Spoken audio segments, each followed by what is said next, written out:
some League of Legends lore today, so I am going to do exactly that. It is now 2:39 a.m. and I am wide awake, but hopefully not after this, because let's just get to let's just read some lores and relax a little bit, you know what I mean? And this entire video is going to be whispered, so I haven't done a full-on whisper video in a while, so I wanted to do it for a change again. But if you guys do not like the whispering or whatever, just let me know in the comments. And I'm going to be doing ear to ear whispering in order to fully relax you guys. And without any more further ado, let's read a lore. Let's read off Moomoo's lore. I don't think I've read a Moomoo's lore to you guys yet, but hopefully I didn't, and I'm not just rereading. But here we have a Moomoo, the sad mummy, and solitude can be lonelier than death. That's a quote from Moomoo. A lonely and melancholy soul from ancient Shurima, a Moomoo roams the world in search of a friend. Cursed by an ancient spell, he is doomed to remain alone forever. As his ancient spell, he is doomed. Oh wait, wow, I just reread that. I'm stupid. As his touch is death and his affection ruin. Those who claim to have seen him describe a Moomoo as a living cadaver, a small, oh my god, I can't read, small in stature and covered in bandages, the color of legend. A Moomoo has inspired myths. I keep looking over and losing my place because I'm dumb. I need to just minimize this. Okay, there we go. A Moomoo has inspired myths, folklore, and legends told and retold for generations, such that it is impossible to separate truth from fiction. Right on. There's a lot more to a Moomoo as well, and there's a lot of lore behind a Moomoo. He's one of my favorite characters. But he actually has a pretty short, general lore. But let's go in the pattern of reading off Yordle lores. So I'm just gonna read all of the lores of the Yordles. So yeah, that makes sense. Let's go for it. Next up is Corky, the daring bombardier. Anyways, when Heimerdinger and his Yordle colleagues migrated to Piltover, they embraced science as a way of life, and they immediately made several groundbreaking contributions to the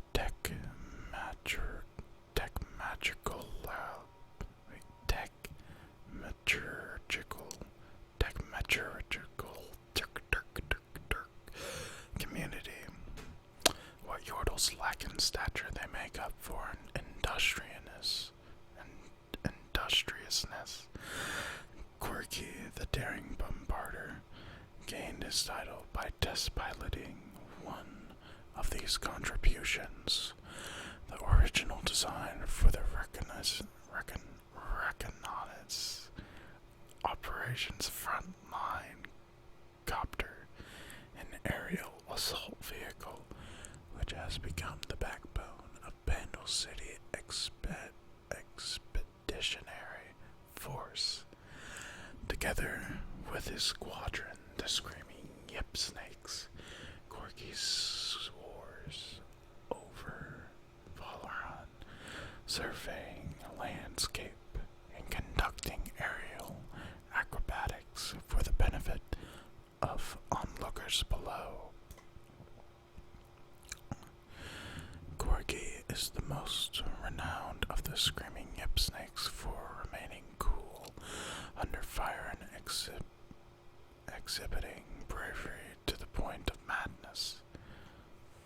Before League, he served several tours of duty, often volunteering for missions that would take him behind enemy lines, either gathering intelligence or delivering through hot zones.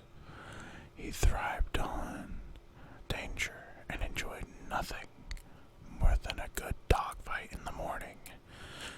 More than just an ace pilot, Corky also made several modifications to his copter, outfitting it with an arsenal of weapons, which some speculate were more for show than functionality. When open hostilities ceased as part of the agreement surrounding the formation of the League, Corky was forced into retirement, which he felt cut the engines and clipped the wings. He tried to make do with stunt flying and canyon riding, but it was never the same without the refreshing smell of gunpowder streaking through the air around him. When Heimerdinger joined the League of Legends, it was no surprise to see Corky follow soon after, eager to test his mettle against the best the world has to offer. He is Corky, death from above. So, that is Corky's lore. Pretty neato, petito. The next Yordle is Fizza Yordle. He's a water-dwelling race, so no, he's not a Yordle, never mind. Nar, he is a Yordle. He's an old-ass Yordle. He's an ancient Yordle. Holy crap, that's a lot of lore. Gasp. Anyways, okay, we can do this. We've learned to read before. We can do this. I believe in me. I believe in myself. I hope you guys believe in me as well. The jungle does not forgive blindness. Every broken branch tells a story. I've hunted every creature this jungle has to offer. I was certain there were no challenges left here, but now there's something new. Each track is the size of a tusk lord. Its claws like scimitars. It could rend a man in half. Finally, worthy prey. As I stalk my prize through the jungle, I begin to see the damage this thing has wrought. I step into a misshapen circle of splintered trees. These giant wooden sentinels have stood over this land for countless ages, their iron-like hides untouched by the flimsy axes of anyone foolish enough to attempt to cut them down. This thing brushed them aside like they were twigs. How can a creature with this level of strength disappear so easily? And yet, even though it has left this unmistakable trail of destruction, I have been unable to lay my eye upon it.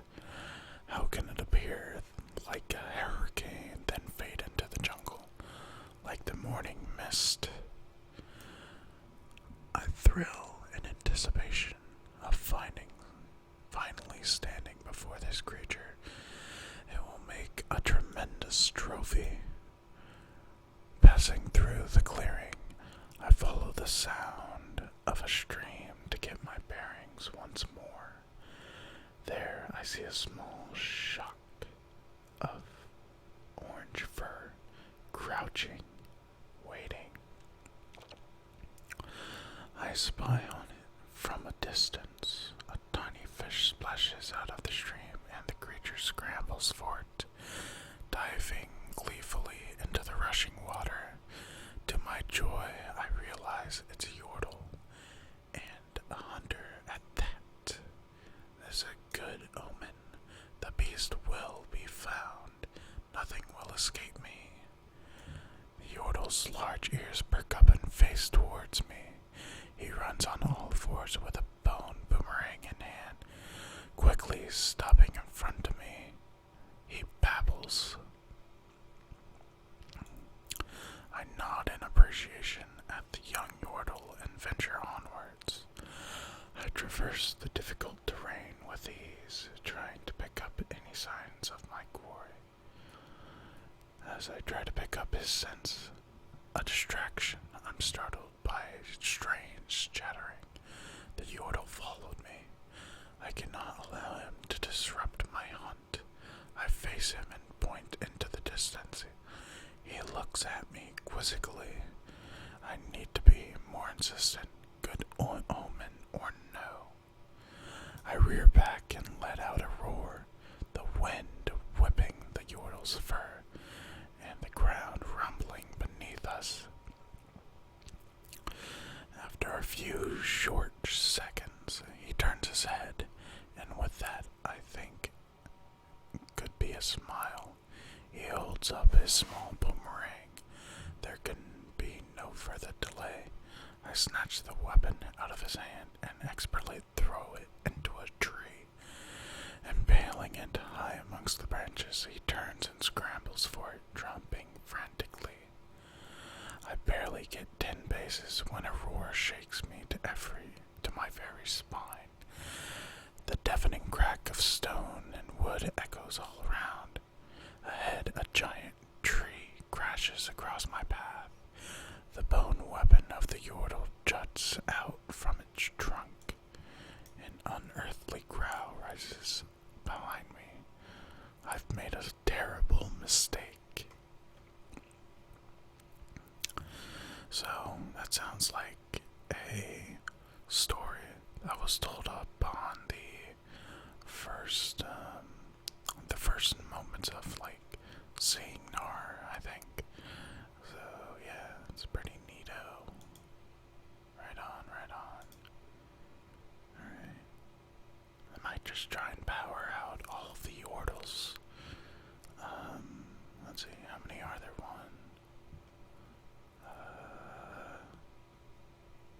2, 3, 4, 5,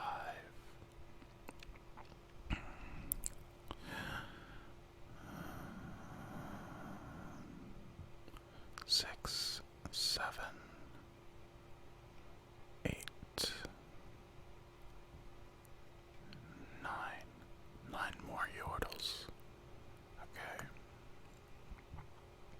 Right on, right on. I think I can get through all of them. This is gonna be a very long video, though, but I think it'll be worth it. So, let's continue with Heimerdinger. Or I could make it like a part 1, part 2 video. I don't know what I'm gonna do.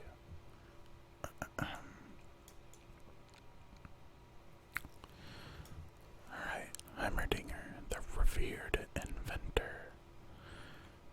I actually like Heimerdinger a lot because he has a dope-ass fro. Hell yeah, this skin is the best. I don't care what anybody says. Alright.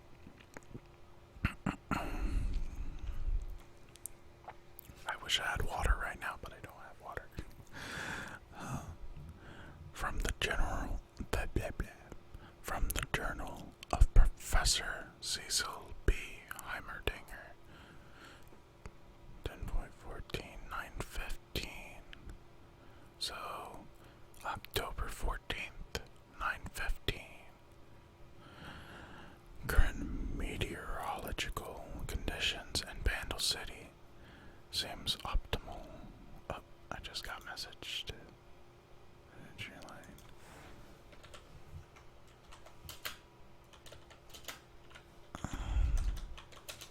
Here, I'm actually gonna turn my thing to away so I don't get messaged. Alright. So conditions in Bandle City seem optimal. Atmospheric pressure is dealing for today's experiments.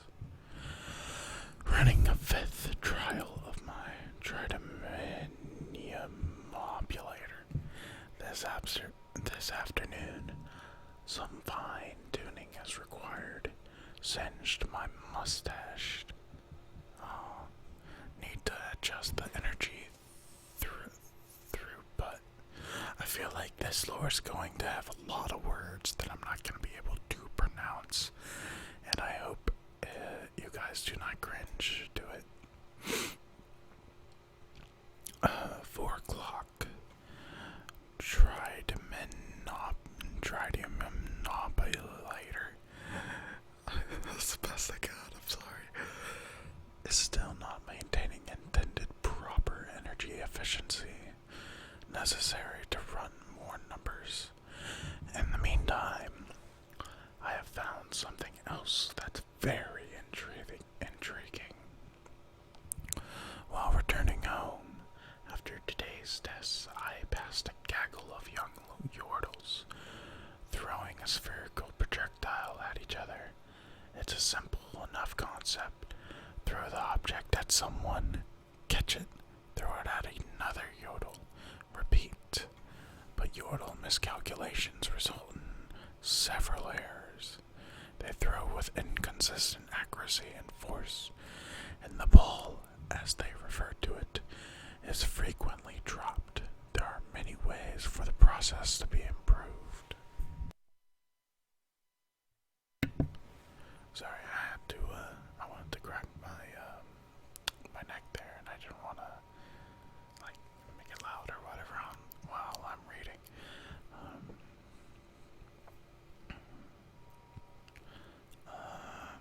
There are many ways for this process to be improved, according to my calculations, and after collecting data from the participants.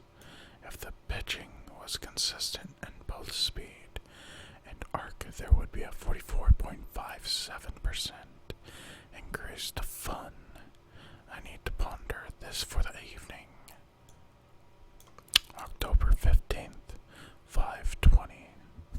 Eureka! I have devised a solution.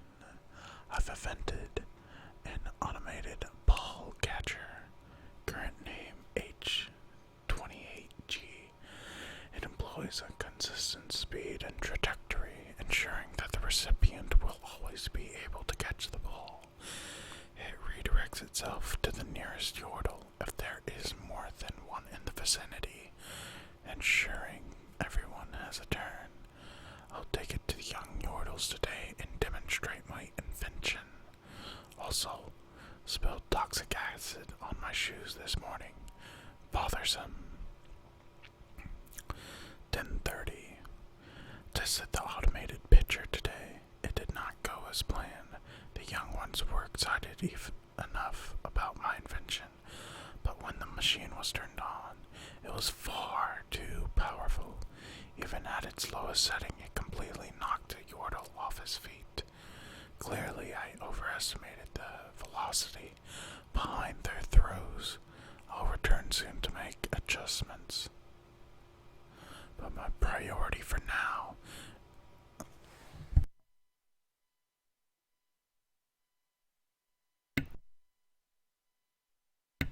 sorry, I had to cough. But my priority for now is the Tridyminium modulator. I must fix its complications before lunch. Once it's in good shape, I'll need to test it somewhere else. Bandle City is proving it's sufficient for field research. October 16th, 3:55. Apparently there's a giant in town, a highly annoying anomaly. The noise outside disturbing my research. Must check fish tank today. They've been strangely quiet.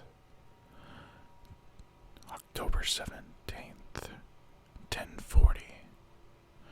I have heard that many Yordles have been injured due to the giant-related disturbance.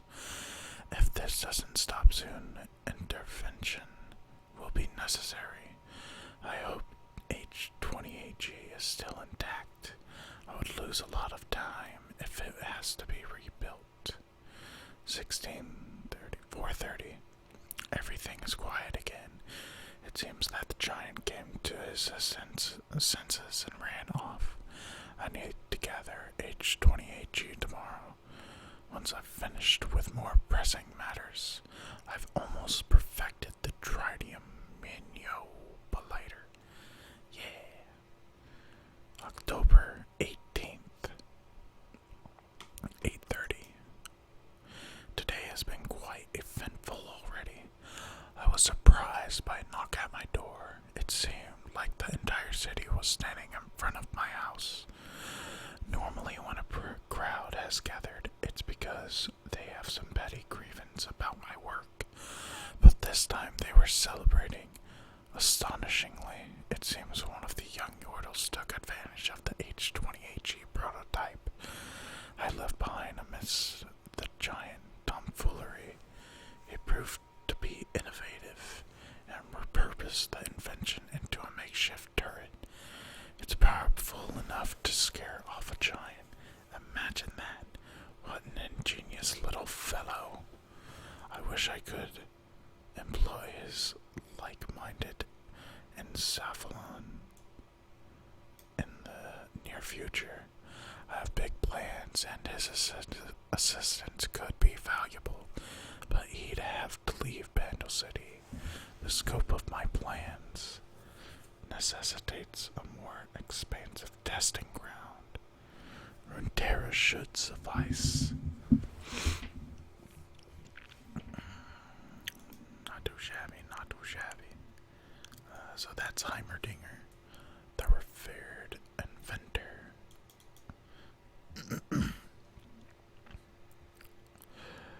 Alright, next is Kennen. Boom. Alright. There exists an ancient order originating in Ionian Isles, dedicated to the preservation of balance, order, light, chaos, darkness. All things must exist in perfect harmony, for such is the way of the universe.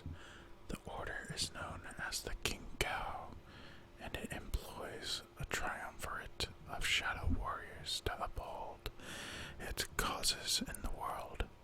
Kennen is one of these shadow warriors, entrusted with the sacred duty of coursing the sun, tirelessly conveying the justice of the King Cow.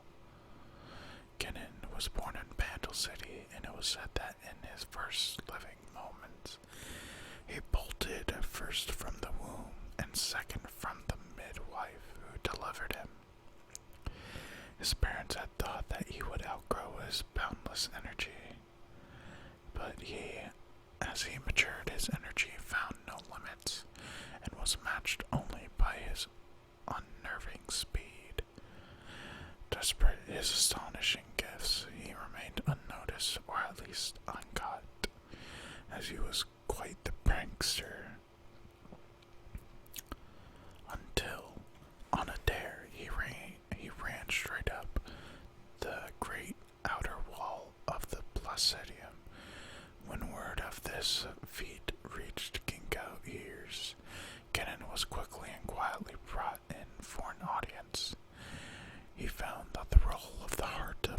suited him, frenetically delivering both the word and punishments of the King Cow.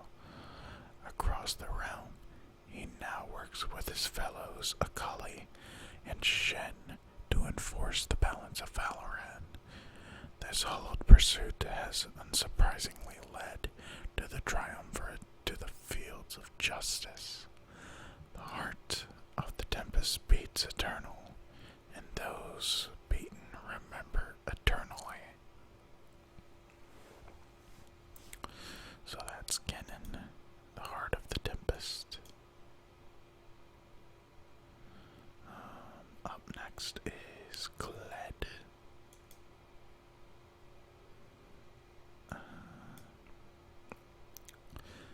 Alright, this is Kled, the cantankerous cavalier. A sane man would run, but I ain't the running kind. A warrior as fearless as he is ornery, Kled is a popular folk hero in Noxus, embodying the furious bravado of his nation. He is an icon beloved by the Empire's soldiers, distrusted by its officers, and loathed by the nobility. Tall tales such as the Great Hussar, the High General Marshal Surgeon, and the Mountain Admiral trace back to the founding of the Empire. Many soldiers claim Kled has fought in every campaign the legions have waged, has acquired every military title, and has never once backed down from a fight, though the ferocity of the details is often questionable.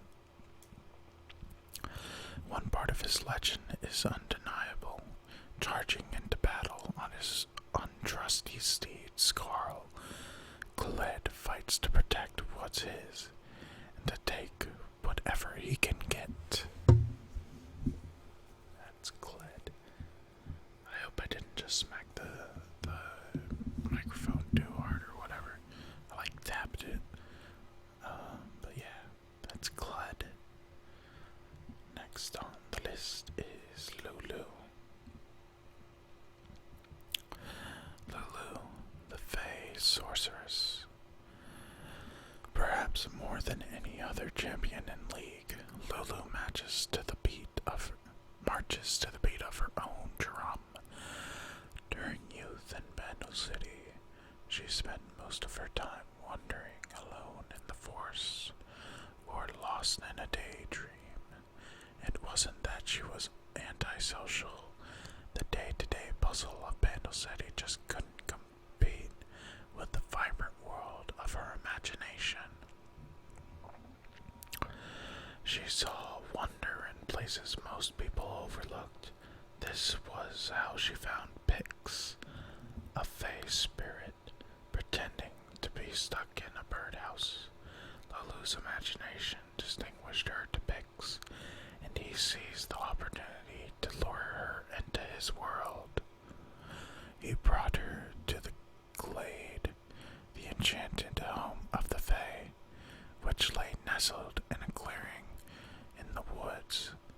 There the wretched properties of the outside world, things like size and color, changed as frequently and whimsically as the direction of the wind.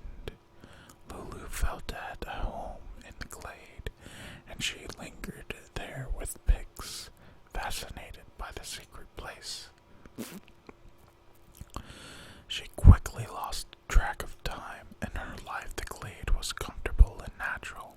She and Pix played Fey games together, the sort of games that she had been told were make-believe, and she got exceedingly good at them. It caught her by surprise when she suddenly remembered that she had left behind a life. Behind in Bandle City, the glade had a way of making everything outside seem distant and surreal. Lulu decided to revisit her former home to share some of the lovely things she'd learned, but when she and Pix returned to the world, had changed.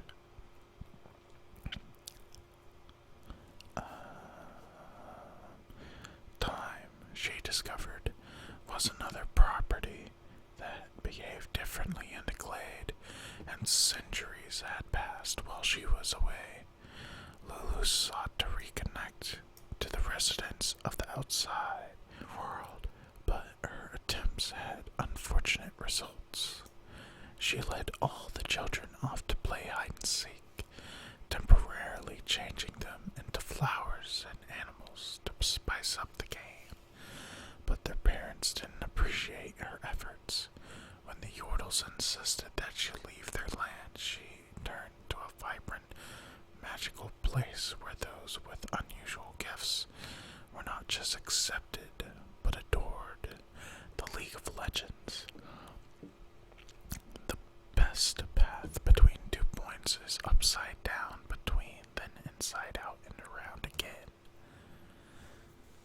It's Lulu, the Fey Sorceress. Right on, right on.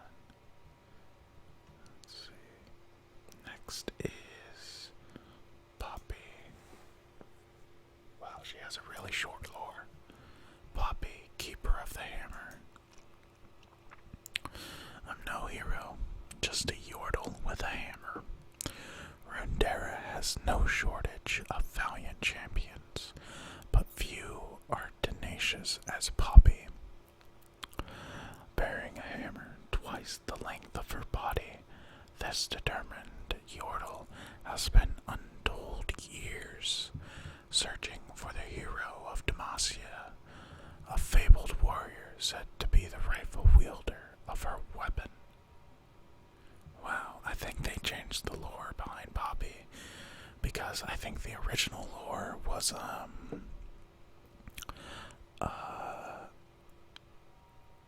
her father made a helmet or something for like a royal guard, I can't remember, but eventually he was killed, and Poppy took Whomper, which is the name of the hammer, and like vowed to get revenge or some stupid shit.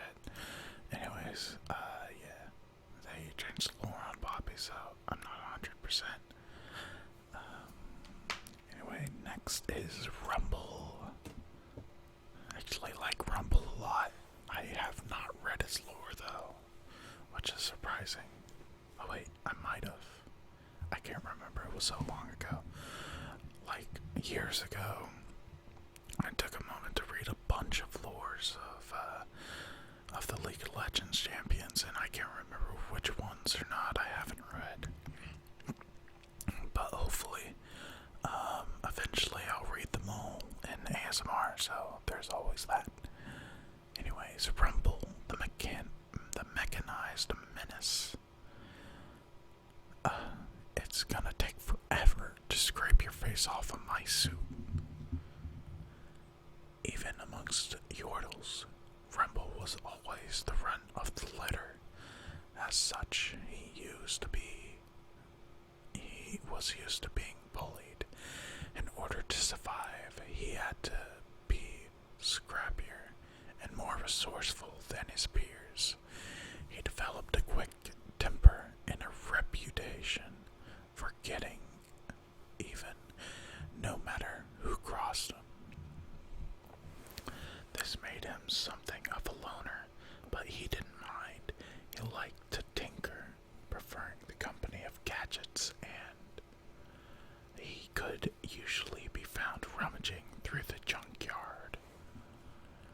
Rumble showed great potential as a mechanic, and his teachers recommended him for enrollment at the Yordle Academy of Science and Progress in Piltover.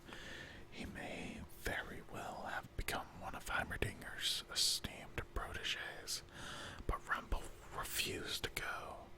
He believed that Heimerdinger and his associates were sellouts, trading superior Yordle technology to humans for nothing more than a pat on the head, while Yordles remained the butt of their jokes. When a group of human graduates from the Yordle Academy sailed to Bandle City to visit the place where their mentor was born and raised. Rumble couldn't resist the temptation to see them face to face, so to speak.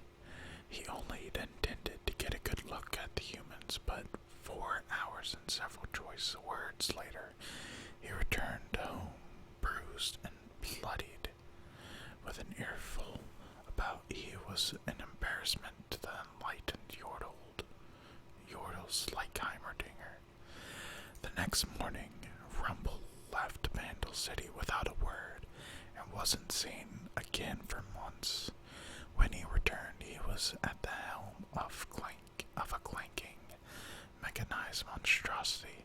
He marched into the center of town amidst dumbfounded onlookers, and then there announced that he would show the world of what Yordle tech was really capable of achieving. Right on, man. I do remember reading that lore, though, so that's neato. I was at Rumble, so next one is Timo. Good old Tiny Timmy Timo. Tiny Timmy Timo. Tiny Timmy Timo. Tiny Timmy Timo. Tiny Timmy Timo. Teeny tiny Timmy Timo. Yeah. So, Timo, the Swift Scout. Timo is a legend among his Yordle brothers and sisters in Vandal City. As far as Yordles are concerned, there is something just slightly off about him. While Timo enjoys the companionship of other Yordles, he also insists on frequent solo missions and the ongoing defense of Vandal City. Despite his genuinely warm personality, some things switches off inside Timo's mind during combat, so that the lives he must end while on patrol do not burden him. Even as a young recruit, the drill instructors and other trainees found it a little disconcerting that while Timo was serious, I just skipped a line. While Timo was normally charming and kind, he turned deadly serious and highly efficient the minute combat exercises began. Timo's superiors quickly steered him toward the scouts of the Mothership, which is one of Vandal City's most distinguished vessel forces, a unit alongside the Mingling Commandos. It's an interesting name.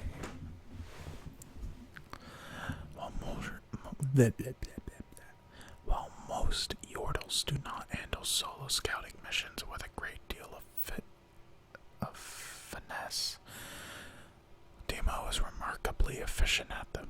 His record of success in defending Vandal City from infiltrators easily makes him one of the most dangerous Yordles alive, though you'd never know it by having a cup of money mead with him at his favorite inn. Vandal City chose Timo as their first champion for the league, and he has taken to it like a duck to water. His signature weapon, a blowgun, uses a rare Ajunta poison he personally gathers from the jungles of Kamungu to help cope with his lengthy periods of isolation. Timo recently struck up a friendship with Tristana, a fellow league champion and fellow member of Vandal City's special forces. This connection is healthy for both Yordles, though now Valorant's voracious media outlets circulate rumors that friendship is turning into a romantic relationship. Regardless, Timo is a crowd favorite in the League of Legends, and pint-sized foe that many have come to fear. Timo rides a thin line between chipper and compatriot, an unrepentant killer, but there's no one else I'd rather have as a friend.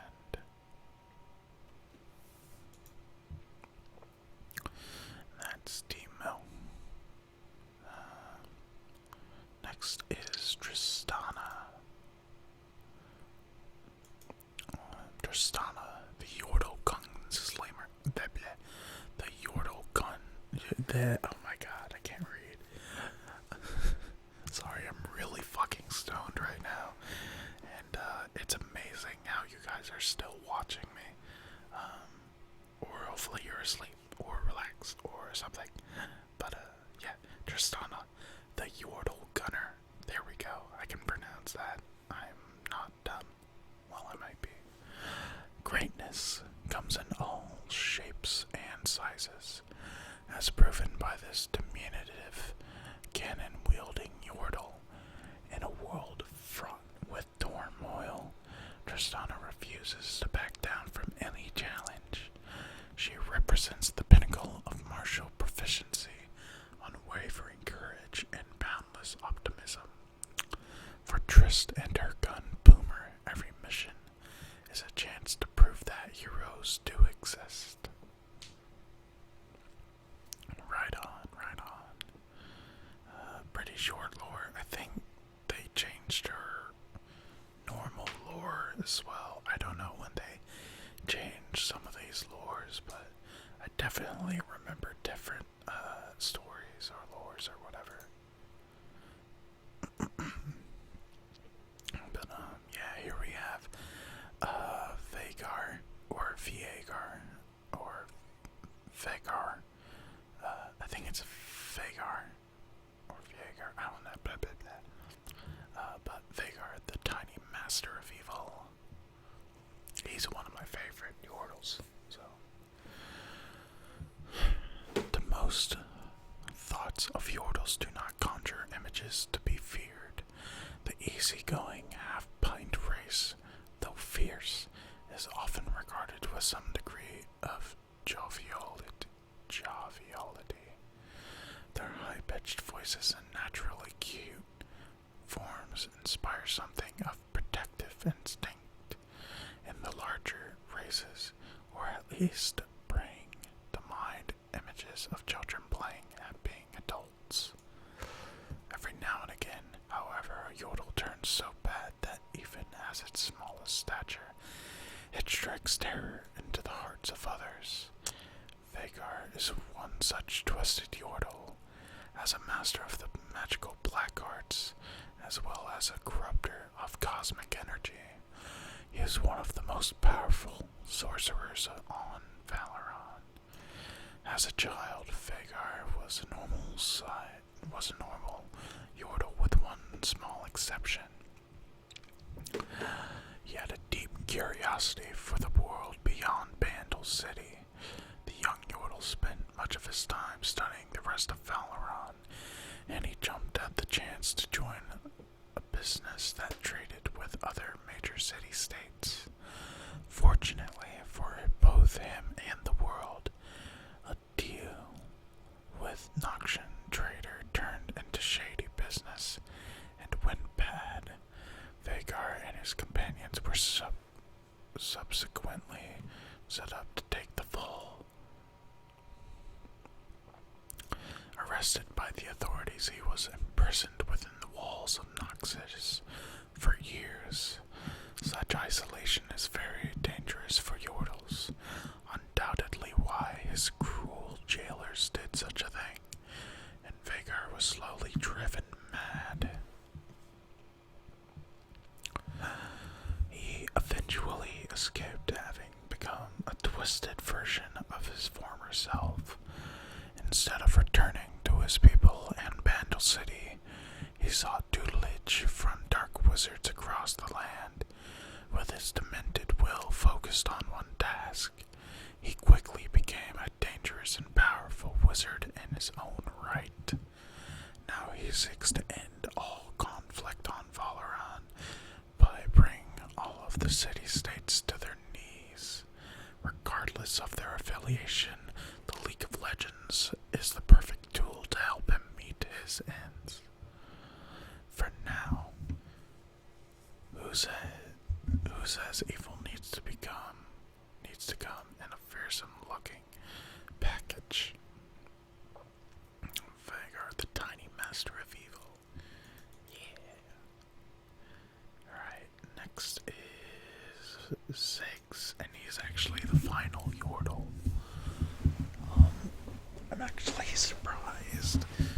there was a couple quick lures that I didn't expect to get through so fast because I guess they changed around some of the lures or something. But anyways, this is Ziggs, the explosives expert. This is my favorite Yordle. Like, hands down, no question about it, baby. It's Ziggs, Heimerdinger, and Vagar are my favorite Yordles. All the other ones I kind of don't really care about. But Ziggs was born with a talent for tinkering, but his chaotic, hyperactive nature was unusual among Yordle scientists, aspiring to be a revered inventor. Like Heimerdinger, he rattled through the ambitious projects with maniac zeal, emboldened by both his explosive failures and his unprecedented discoveries. Word of Ziggs' volatile experimentation reached the famed Yordle Academy, and Piltover and esteemed professors invited him to demonstrate his craft. His characteristic regard for safety brought the presentation to an early conclusion, however. When the Hextech engine Ziggs was demonstrating overheated and exploded, blowing a huge hole in the wall of the academy. The professors dusted themselves off and sternly motioned for him to leave. Devastated, Ziggs returned to Bandle City in shame. However, before he could leave, a group of Sonite agents infiltrated the academy and kidnapped the professors. The Piltover military tracked the captives to Sonite prison, but their weapons were incapable of destroying the fortified walls. Determined to outdo them, Ziggs began experimenting on a new kind of armament and quickly realized that he could harness his accidental gift for demolition to save the captured Yordles. Before long, Ziggs had created a line of powerful bombs he lovingly dubbed explosives. With his new creations ready for their first trial, Ziggs traveled to Zon and sneaked into the prison compound. He launched a gigantic bong at the prison and watched with glee as the explosion tore through the reinforced wall. Once the smoke had cleared, Ziggs scuttled into the facility, sending guards running with a hail of bombs. He rushed to the cell, blew the doors off its hinges, and led the captive Yordles.